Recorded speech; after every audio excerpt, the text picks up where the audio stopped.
Meaning of flagellation. Flagellation.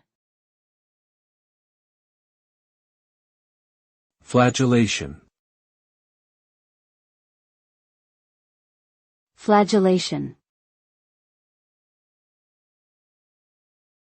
Flagellation. Flagellation refers to the act of whipping or lashing oneself as a form of punishment or religious devotion. The result of flagellation can vary depending on the severity and frequency of the self-inflicted wounds. In some cases, flagellation can cause physical harm such as bruises, cuts, and scarring. It can also result in psychological harm, such as guilt, shame, and trauma.